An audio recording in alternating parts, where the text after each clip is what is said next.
Okay, I'm back.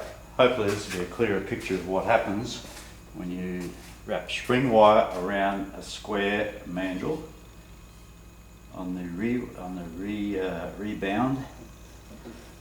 Okay, off we go again. Good exercise for the left shoulder. Nothing's getting hurt here, nothing, my fingers don't hurt, everything's fine.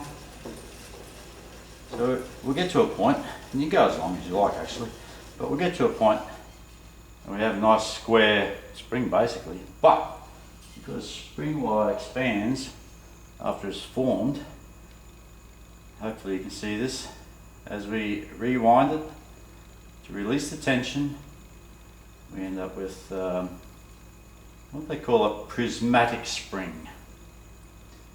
And prismatic springs are perfect for reflux distillation. There we go. Okay, that's pretty much what I wanted to show you. Nice food grade stainless 18.8 SPP packing for the home distillers. That's all I have tonight. Thanks for watching.